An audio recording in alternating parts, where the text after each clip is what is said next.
on va calculer ici, on va se permettre de calculer donc le centre de gravité composé de lignes composites. C'est-à-dire ici on a un demi-cercle,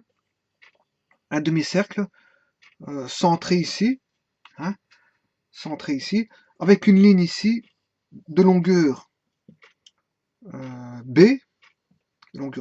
et un segment ici de longueur A. Donc on a un segment ici de longueur A, je vais appeler ligne 1, un segment ici de longueur B que j'appelle ligne 2, et ça c'est un segment de droite, et c'est une ligne courbe qui est appelée ligne 3, dont le rayon vaut R.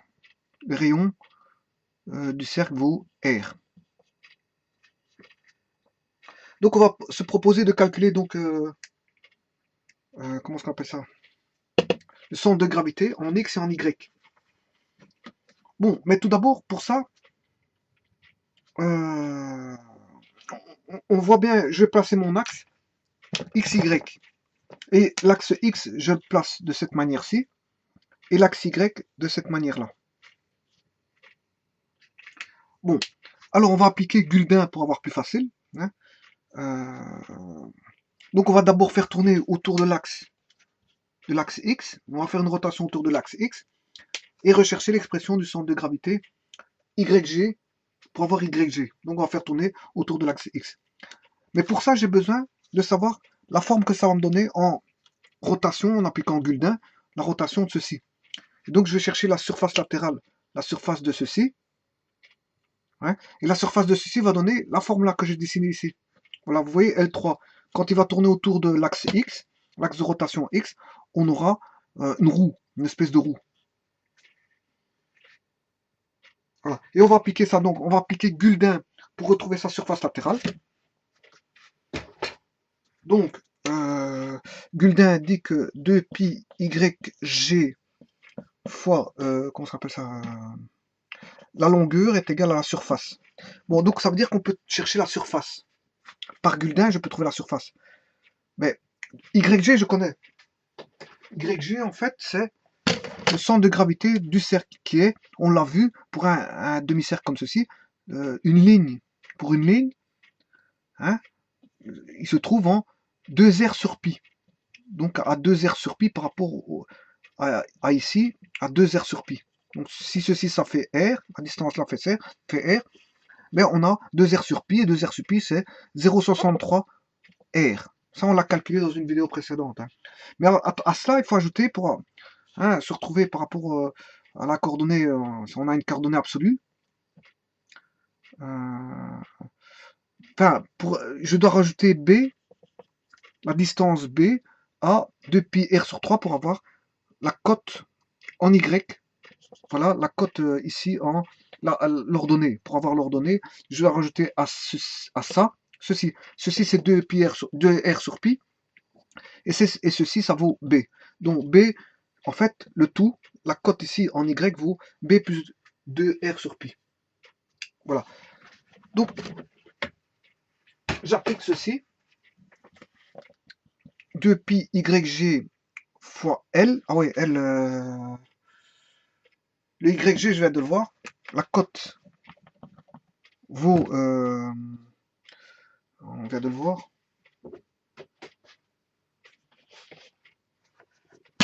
B plus 2R sur pi. Ça, c'est YG de la ligne. Hein. C'est la coordonnée. Enfin, c'est l'ordonnée du centre de gravité Y de la ligne L3. Voilà. Donc 2pi YG, on vient de voir que c'est B plus 2R sur pi fois L. L, c'est quoi?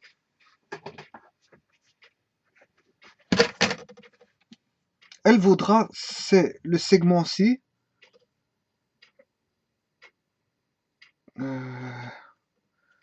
c'est 2pi R pour un cercle, hein, divisé par 2, c'est-à-dire pi R.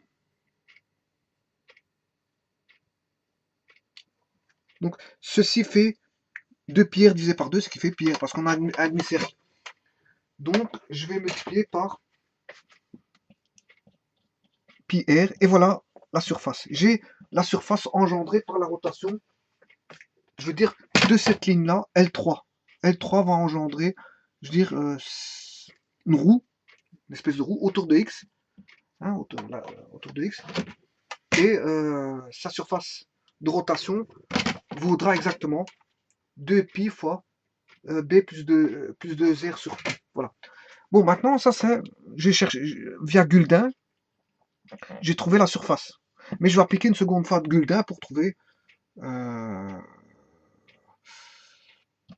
centre de gravité. Comment? En faisant une deuxième fois Guldin depuis YG. Ici, c'est plus le même YG qu'ici, puisque ça, c'est le YG pour retrouver la surface, donc c'est le YG du demi-cercle. Alors qu'ici, ça va être le YG complet, de la forme composite. Voilà. Alors, 2PYG fois L.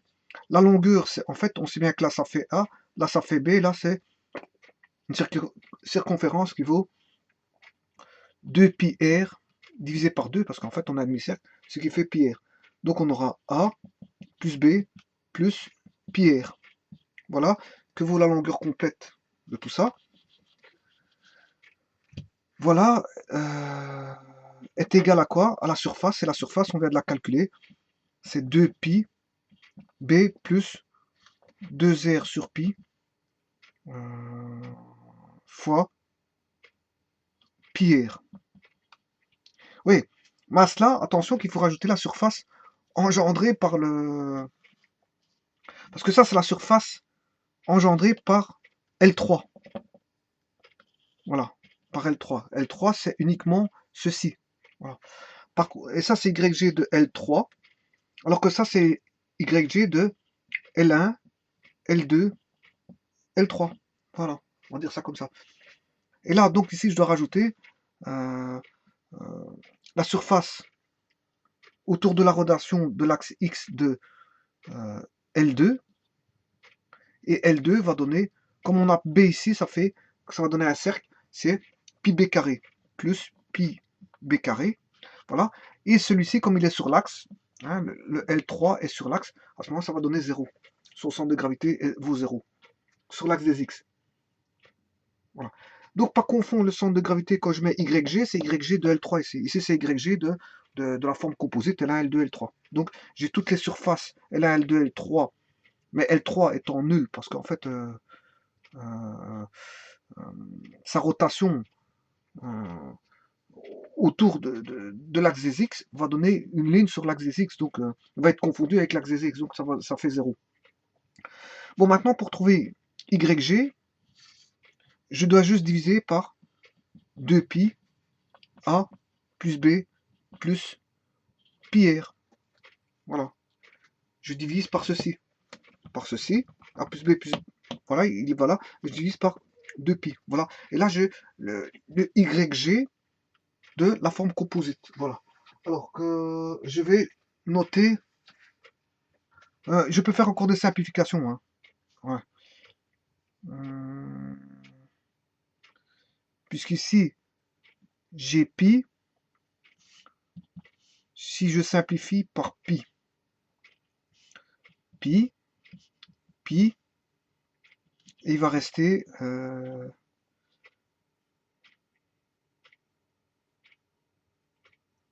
2b plus 2r sur pi. Attention, je vais faire un développement mathématique. Je veux dire qu'il faut faire juste attention. Le pi ici, c'est celui que le pi là et le pi là, je le sors. On a une addition ici, donc je mets en évidence ce pi là et ce pi là que je mets là. Voilà. En dessous, on a 2pi a plus b plus pi r. Voilà. Et au numérateur, je retire le pi, il n'y a plus de pi, puisque je l'ai mis en évidence. Et il va rester, je multiplie ce pi là,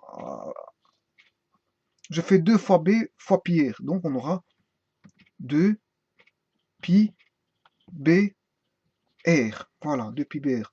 Alors, pi r fois 2r, on aura plus fois 2. 2 pi r fois 2r, ça fait 4 r carré plus b carré. Voilà, et les pi se simplifient.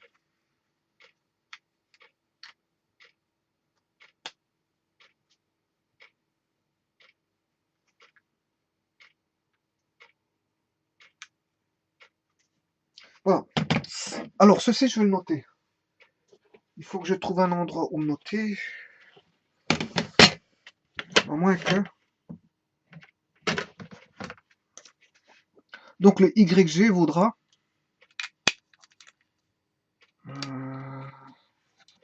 je vais le noter ici.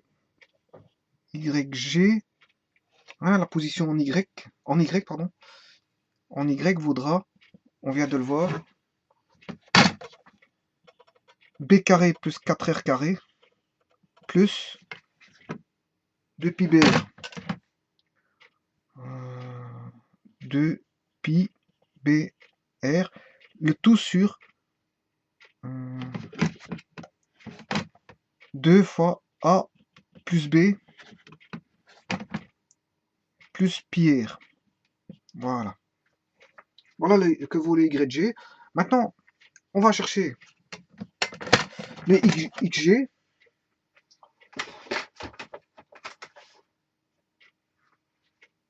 Bon, on va essayer de faire le même développement. On a 2 pi xg est égal à 2 pi xg fois la longueur est égale à la surface. Mais attention qu'ici, je vais calculer le volume engendré par L3. C'est xg de L3. Voilà. Bon, mais son centre de gravité, il est ici. Ah ouais, il est ici. Donc, il est en R. Le centre de gravité est en R. Le centre de gravité étant ici, au milieu. Donc en R. Parce qu'il y a un axe de symétrie en X. Comme ceci. Hein, si on regarde ceci. Si on regarde comme ceci, le centre de gravité, il est ici. En R. Pour L3. Donc c'est XG L3. Ce qui fait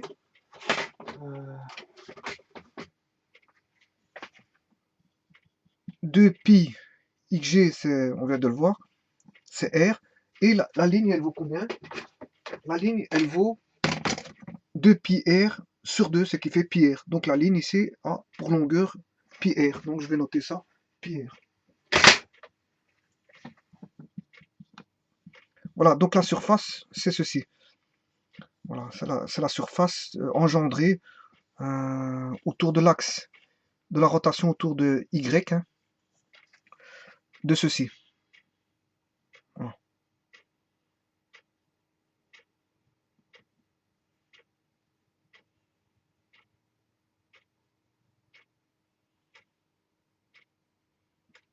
Elle va engendrer une courbe un peu spéciale qui va faire ça. Voilà. Donc la surface latérale, on aura un cercle avec une surface latérale tout occupé comme ceci si on va de face. Hein. Si on va du haut, en vue de haut, on aura ceci avec, on va dire, une diminution de... Ça fait ceci en fait, du dessus. Et alors, il n'y a pas de vide. Ici, il n'y a pas de vide. Ça, c'est en voyant du dessus. En voyant du dessus. Voilà.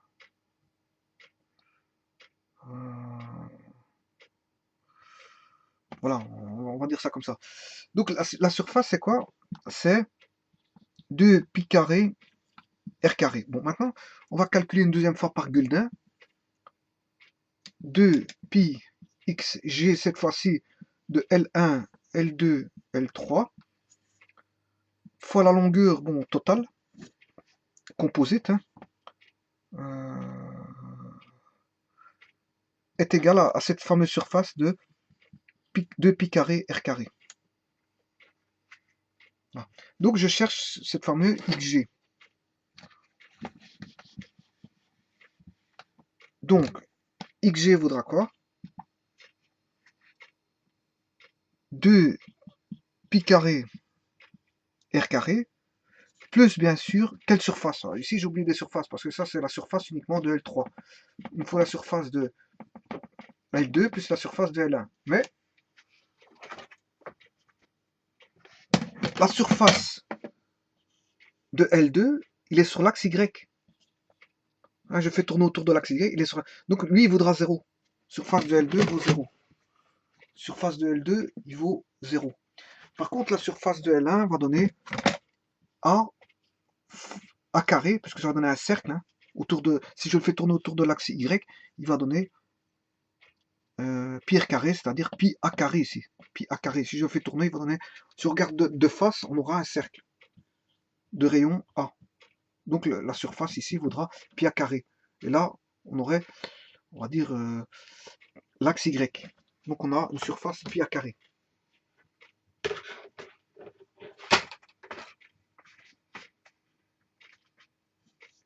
Donc ici, la surface de L2, c'est pi a carré.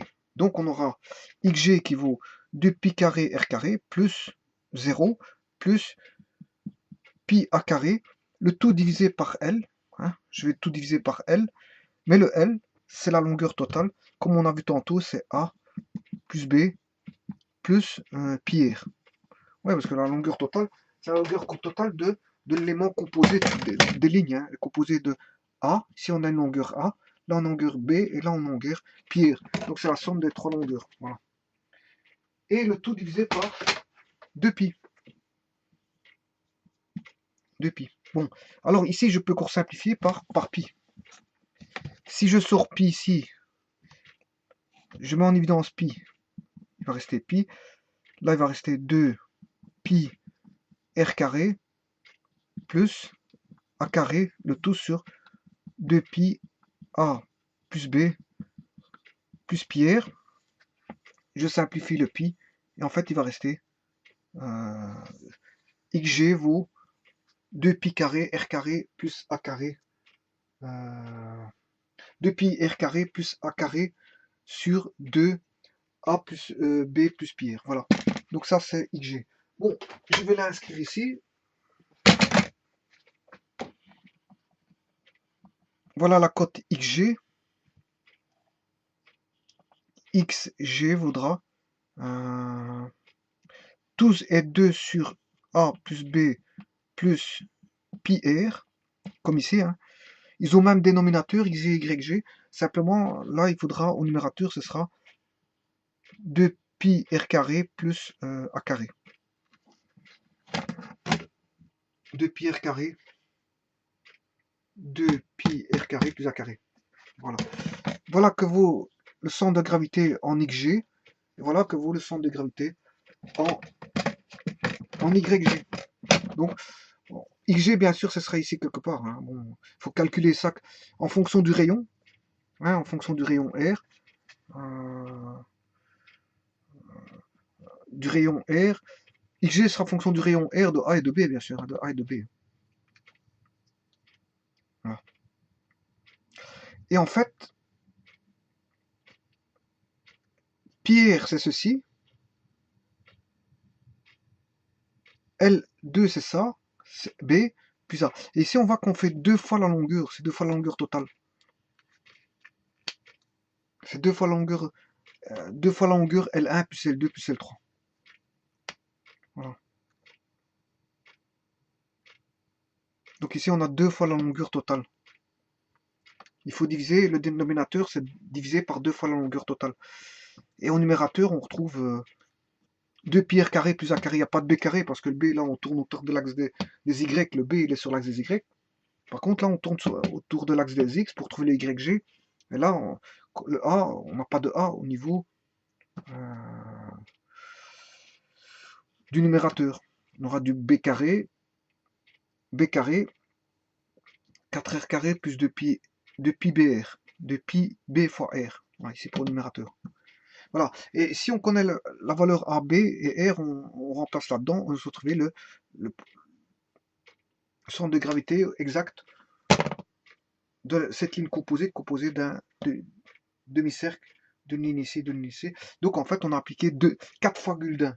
4 fois Guldin, 2 pour retrouver les deux surfaces de rotation autour de X et de Y, et deux autres pour exprimer le centre de gravité de la forme composite en X et en Y. Voilà, je vous remercie beaucoup.